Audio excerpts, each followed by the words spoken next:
Mahkamah Konstitusi kembali menggelar sidang lanjutan uji materi Undang-Undang Kesehatan Nomor 17 Tahun 2023. Dalam sidang yang digelar Selasa kemarin, Menteri Kesehatan Budi Gunadi Sadikin hadir langsung memberikan keterangan. Namun, suasana sidang sempat menghangat saat Hakim MK Saldi Isra menyentil Menkes untuk lebih terbuka terhadap perdebatan publik soal proses penyusunan undang-undang tersebut. Sidang uji materi Undang-Undang Kesehatan kembali digelar Mahkamah Konstitusi pada Selasa 3 Juni 2025. Menteri Kesehatan Budi Gunadi Sadikin hadir langsung memberikan keterangan mewakili pemerintah. Dalam pemaparannya, Menkes menjelaskan bahwa Undang-Undang Kesehatan Nomor 17 Tahun 2023 disusun untuk menyederhanakan regulasi, memperbaiki sistem hukum kesehatan, serta memberikan kemudahan akses layanan kesehatan bagi seluruh lapisan masyarakat. Hakim Mahkamah Konstitusi Saldi Isra mengingatkan Menteri Kesehatan agar tidak menyembunyikan adanya perdebatan atau penolakan selama proses penyusunan Undang-Undang Kesehatan. Menurutnya, Mahkamah perlu mendapatkan gambaran yang lengkap karena selama ini belum pernah mendengar secara utuh berbagai dinamika yang terjadi. Hakim Saldi Isra menyentil Menkes agar tidak menutupi polemik yang terjadi selama proses legislasi. Ia menegaskan pentingnya keterbukaan agar Mahkamah bisa memahami konteks penyusunan undang-undang secara menyeluruh.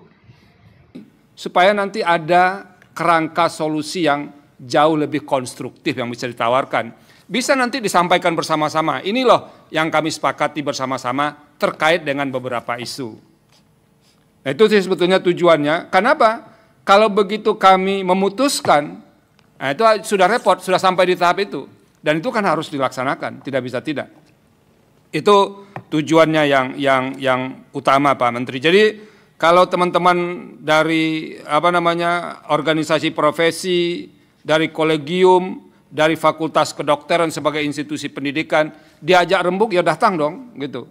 Kalau nggak mau berarti nggak mau mencarikan jalan keluar.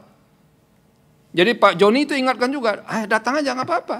Ini kan bukan kalah-kalahan atau menang-menangan ini. Nah itu satu hal yang menurut kami di Mahkamah perlu dilakukan. Kenapa? Kami ini orang yang memiliki pengetahuan yang terbatas tentang yang diperdebatkan ini. Nah kalau tidak ada solusi yang lebih komprehensif dari semua pihak, ya kami akan putuskan berdasarkan semua bahan yang dimasukkan ke kami. Yang kami yakin tidak semuanya dimasukkan. Itu Pak Menteri, misalnya kami pernah minta, tolong dong pemerintah sampaikan kepada kami, apa sih catatan jelek pemerintah nih soal ID misalnya. Kita bicara terus terang saja. Ada bukunya setebal apa sih kajian yang dilakukan. Jadi tidak berdasarkan kesimpulan yang asumtif.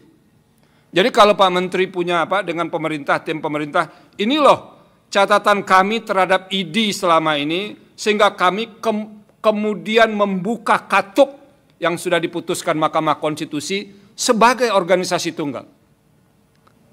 Nah itu harus disampaikan, jangan disembunyikan. Saya sudah sampaikan kepada Pak Sekjen, Pak Dirjen, Pak Staf Ahli, tolong disampaikan kepada Mahkamah apa hasil telaah. Undang-undang ini dibuat untuk menyatukan sistem layanan kesehatan yang selama ini tersebar di berbagai regulasi. Tujuannya agar masyarakat tidak bingung dan pelayanan bisa lebih terintegrasi. Undang-Undang Kesehatan 2023 mencabut dan menggantikan sejumlah undang-undang terdahulu yang dianggap tumpang tindih, seperti Undang-Undang Praktik Kedokteran, Undang-Undang Rumah Sakit, hingga Undang-Undang Tenaga Kesehatan.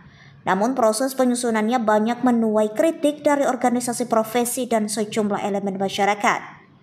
Dari Jakarta, tim BITV melaporkan. Ikuti terus berita menarik dan terupdate lainnya dengan cara like and share seluruh akun BITV. Saya Putri dan segenap tim redaksi BITV pamit undur diri dan sampai jumpa.